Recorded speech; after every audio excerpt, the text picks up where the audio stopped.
Yuma Dafret Amoudbet. Bonjour à vous tous. Aujourd'hui, un hamoud très facile. Et dans ce hamoud, on va essayer de voir les calculs, selon Rabbi Meir, comment on va lui faire tous les jours. On doit lui faire la hasard. Pourquoi? Lui, il avait dit que c'était une mitzvah de faire en son temps. Mais est-ce que c'est vraiment une mitzvah de faire 1, 2, 3, 4, 5, 6, 7? C'est pas sûr. Donc on prend deux lignes avant la fin. Keman azlaha des Tanu Rabbanan. Comme qui va ce que on a appris. En ben kohen asoref et apara, les kohen gadol, biyom kippuri. Il n'y a pas de différence entre celui qui va brûler la paradouma, donc qu'on prend et qu'on le met à part dans le Beth Amikdash 7 jours avant, pardon, et celui qui va servir le kohen gadol Yom Kippour, qui est aussi mis à part 7 jours avant. Et là, il n'y a qu'une différence. Chez Zepri Château Ligdoucha, on tourne la page, il y en a un, par exemple le Kohen Gadol, on l'a séparé uniquement pour qu'il soit loin de chez lui et que il puisse se concentrer sur sa avoda, qu'il soit respecté par tout le monde parce que il s'est éloigné de tout le monde. Mais ses frères peuvent le servir, les Kohanim, parce qu'on n'a pas peur qu'il y en ait un qui soit tamé. Par contre, Vézé, Prishatol et Tahara, mais celui qui va brûler la vache rousse, on l'a justement séparé pour rajouter de la Tahara. Bon, normalement, il n'est pas tamé, bien entendu, mais on veut rajouter de la Tahara parce que, comme on avait dit, on prenait quelqu'un qui était Tvoulium, donc qui avait été, à cause de Tzedukim, donc qui avait été tamé et qui est allé au Mikvé, mais qui n'a pas encore passé le coucher du soleil. Donc il fallait aussi faire des chumrot, et une de ces chumrot, c'est que ses frères, les Kohanim, ne le touchent pas. Keman, comme qui ça va? Au Rabbi Meir, au Rabbi aussi, ça peut aller d'après Rabbi Meir, parce que Rabbi Meir dit que de toute façon, les deux Kohanim, là, le Kohen Gadol et le Kohen qui brûle le Srefat Apara, on les asperge tous les jours. Ça peut aller d'après lui aussi, parce qu'il a dit que tous les deux, on les asperge le 3e et le 7e jour. Des Rabbi Hanina Sgan Kohanim, mais si c'était Rabbi Hanina, le second des Kohanim, qui dirigeait au Beth Amikdash, Haïka Namiha, eh bien, il y a aussi celui-là. C'est-à-dire, il y a aussi cette différence. C'est quoi la différence? C'est que le Kohen Gadol, on lui fait seulement Hazal le 3 et 7, et le Kohen de la para, on lui fait tous les jours. Ça, c'est ce qu'il disait Rabbi Hanina. Très bien. Matkifla Rabbi Yossi Rabbi Hanina. Mais Rabbi Yossi Hanina va poser la question. Il va dire, je comprends pas pourquoi Rabbi Meir a besoin le premier jour, deuxième jour, troisième jour, quatrième jour, cinquième jour, sixième jour, septième jour. Pourquoi 7 fois? Le quatrième jour, on n'a pas besoin. Pourquoi? Bishlam Arishon, le premier jour, il faut l'asperger. Pourquoi? Chez Mashlishi, peut-être que ça fait déjà. Alors, on va prendre des jours. Il vient au Beth Amikdash mardi. Donc, mardi, on va l'asperger. Pourquoi? Peut-être qu'il s'est rendu tamé dimanche. Dimanche, lundi, mardi. Donc, maintenant, c'est le 3e jour, il faut l'asperger. Bravo. Sheni, mercredi, pourquoi il faut l'asperger? Chez Mashlishi. Peut-être qu'en vérité, il ne s'est pas rendu tamé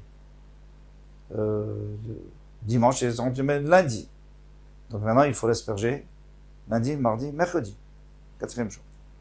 Shlishi, le 3e jour où il est venu. On est déjà jeudi. Je reprends. Admettons qu'ils viennent au Beth Amikdash dimanche. Ouais, c'est plus simple. Ils viennent au Beth Amikdash dimanche. Maintenant, dimanche, on va l'asperger parce qu'on a peur que déjà depuis vendredi, il est tamé. Donc c'est déjà le 3e jour. Il faut l'asperger. Lundi, il faut l'asperger parce qu'on a peur qu'il est tamé depuis vendredi. Donc vendredi, Shabbat, non, dimanche. Alors, Shabbat et dimanche. Donc maintenant, c'est le 3e jour, lundi. Mardi, il faut l'asperger. Pourquoi? Parce que peut-être qu'il s'est rendu tamé juste avant de venir. Et donc, on a dimanche, lundi, mardi. Très bien. Maintenant, donc on a réglé le problème des 3 premiers jours, de la première hasard. Mercredi, est-ce qu'il y a une raison de l'asperger? Non. Pourquoi il n'y a pas de raison? Parce que mercredi, ça ne peut pas être le 3e jour. Parce qu'il est déjà, chez nous, déjà 4 jours, il est déjà, donc il est protégé. On sait très bien qu'il n'est pas tamé. Donc ça ne peut pas être le 4e jour. Et ça peut pas être le troisième jour, pardon. Donc, c'est pas la peine d'asperger. Tu vas me dire, c'est peut-être le septième jour, non? Parce que c'est pas possible. Il est là que depuis 4 jours. Ça peut être le septième jour. Parce que la première aspersion qu'il a eue, c'est dimanche. Et il faut attendre. De dimanche, il faut attendre 4 jours. Parce qu'entre le troisième jour et le septième jour, il y a 4 jours. Donc c'est que demain qu'on pourra l'asperger. Donc c'est le cinquième jour, jeudi, qu'on va l'asperger. Parce que peut-être c'est le septième jour. Vendredi, parce que c'est peut-être aussi le septième jour. Et Shabbat, parce que c'est peut-être le septième jour. Donc c'est pour ça qu'on doit l'asperger 6 jours, mais pas le quatrième jour. J'espère que c'était clair. Shvi, Shema Shvi, le septième jour, c'était peut-être le septième jour. Et la Révi, mais le quatrième jour. Est-ce que j'ai sauté quelque chose? Révi, le quatrième jour. L'Amali Azaklal, pourquoi il faut l'asperger? L'Obeshishi Kalisapouke. Tu peux pas t'imaginer que c'est le troisième jour, c'est pas possible puisqu'il est déjà là depuis 4 jours. Velo Beshvi Kalisapouke, mais tu peux pas non plus dire que c'est le septième jour. Très bien. Donc c'est tout. Il faut enlever un jour. La mémoire a dit, mais c'est pas une question, pourquoi? Ou l'état mère est d'après toi. Aza Kol Shiva Meika. Est-ce qu'il y a une possibilité d'asperger 7 jours, c'est pas possible. Pourquoi? Parce qu'il y a Shabbat au milieu. Vakai Malan, des Aza Shvut, tout le monde est d'accord. On a appris que la Aza d'asperger, c'est Shvut. C'est un Issour des Rabbanan de le faire Shabbat. Pourquoi? 2 raisons. Ou alors, parce que tu es métaken, la personne, tu l'arranges, et ça on n'a pas le droit, comme aller au mikvé, par exemple, Shabbat, pour enlever la Touma. Ou alors parce que de peur qu'on sort dans le Shtarabim l'eau de la vache rousse. En tous les cas, on ne peut pas le faire Midei Rabbanan, c'est assourd. Vena dochet Shabbat, et ça ne repousse pas le Shabbat. Donc Shabbat, c'est sûr qu'on n'asperge pas. Ah, il y a un problème. C'est Shvut Bamikdash. Il n'y a pas Shvut Bamikdash. Les Chachamim n'ont pas mis de takanot dans le Mikdash. Dans le Mikdash, on a le droit de faire tout. Tout est takanot Chachamim, elle n'existe pas dans le Beth Amikdash. Non. Il dit le Sfatemet, ça c'est seulement pour si on a besoin de faire un korban, pour Shabbat. Mais si c'est pour faire une avoda qui n'a aucun rapport avec Shabbat, parce que lui, c'est pas maintenant qu'il va utiliser cet Aza. Cet Aza, c'est pour la fin, ce serait un Kippour. Alors, il n'y a pas de raison. Et la Maïtach les Memar. Alors, qu'est-ce que tu vas dire? Shiva les Barbi Shabbat. Il faut faire 7 jours, mais pas Shabbat. Donc, ça fait déjà 6 jours. Achanami, Shiva les Bar Mervi. Alors, tu peux aussi dire qu'il manque le quatrième jour, parce que de toute façon, le quatrième jour, il n'y a aucun intérêt de le faire. Je vous rappelle qu'il n'y a aucun problème si on fait que 2 fois, que le troisième et le septième jour, aucun problème. C'est juste qu'on veut, d'après Mémir, on veut être d'accomplir la mitzvah de faire chaque fois que ça peut être le troisième jour et chaque fois que ça peut être le septième jour. Amarava. Rava a dit, il kar Kohen Gadol b'Yom Kippour. C'est pour ça que le Kohen Gadol qui se prépare à Yom Kippour. Lo badidan, lo bedidan tanya milta. Ça dépend pas de nous. Yom Kippour, c'est pas nous qui décidons. Donc, c'est quand Yom Kippour? C'est le 10. Donc, le 3, il faut déjà le sortir de sa maison. Et l'abbé qui va dire Khatal Yamitat, ça dépend du Rosh Chodesh, quand est-ce que c'est Rosh Hashanah. Betlata Betishri, le 3 Tishri, il est frouché, il faut le séparer de sa maison. Le Cholema Demitrame Tlata Betishri, et chaque fois que ça tombe, le 3 Tishri, et alors, qu'est-ce qui va se passer? Forcément, dans la semaine, il y aura un Shabbat. Eh bien, le Shabbat, on ne fera pas. Pas grave. On fera le lendemain. Aval, le Kohen Asur est à para, mais le Kohen qui brûle la para, les Bédinam, que c'est nous qui décidons quand il va brûler la para. Mefarshinan, Bervi, Beshabbat. Mafreshinan, Bervi, Beshabbat, excusez-moi. Forcément, on va le prendre mercredi.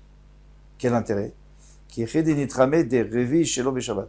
Comme ça, son quatrième jour, ça va être Shabbat. Et comme quatrième jour, il n'y a pas de mitzvah de le faire, parce que c'est sûr qu'il n'y a aucune mitzvah. Et Shabbat, de toute façon, on ne peut pas le faire. Donc c'est bien. Donc il n'a rien perdu. Donc on lui fera mercredi, jeudi, vendredi, dimanche, lundi, mardi. Et là, on est yotzé de tout le monde. Et maintenant, on revient à l'ishkat parédrine. Il y en a qui disent parédrine. C'est 2 façons de dire. Qu'est-ce que c'est que parédrine? Pourquoi on prend le Kohen Gadol dans l'ishkat parédrine? Tana, Rabbi Omer, vechil ishkat parédrine aïta. Quoi, vraiment, elle s'appelait parédrine. Parédrine, c'est quoi? C'est les serviteurs du roi qui vont surveiller ce qui se passe dans le marché, les prix, tout ça. Donc, Ve'alolishkat Balvaté, Aïta, c'est pas vrai, elle s'appelait la chambre des Valvaté. Valvaté, c'est pas du tout les serviteurs du roi, c'est les princes, c'est les gens importants. Et lui, le Kohen Gadol, il est important. C'est comme ça qu'on l'appelait. Et la Bétri, là, Yukurimota, Lishkat Balvaté, c'est vrai qu'au début, on l'appelait comme ça. Mitor Sheotim Alavaman Lekouna. Mais, quand ils ont commencé pendant le deuxième Beth Amikdash, ils ont commencé à payer pour être Kohen Gadol. Alors, c'est un gros problème parce qu'ils passaient pas l'année, ils finissaient pas leur année parce qu'ils n'étaient pas à la hauteur de rentrer dans le Kodesh HaKodashim, donc ils mouraient dans l'année. Machlifim Otam Kol 12 Chodesh. Donc on était obligé d'échanger chaque fois pour le prochain Yom Kippur. Kippar Edrin Alalou, chez Machlifim Otam Kol 12 Chodesh. Donc ça ressemblait aux serviteurs du roi qu'on changeait tous les 12 mois. Pourquoi on changeait tous les 12 mois? Pour pas que les gens les reconnaissent. Parce que si tu reconnais, tu fais attention. Donc il les changeait chaque fois puisque c'était les inspecteurs en fait. Les inspecteurs du marché. Les Fichach Hayukoim Otal, Lishkat Paredin, c'est pour ça que maintenant on l'a appelé Lishkat Paredin. Donc aujourd'hui, on fait référence aux serviteurs du roi qui étaient tous les 12 mois. Mais avant, quand c'était des tzadikim et qui vivaient des années et des années, donc on appelait Lishkat, alors, Balvaté, des gens importants. Voilà pour ce hamoud d'aujourd'hui. Kol Tov, à demain, Bezrat Hashem.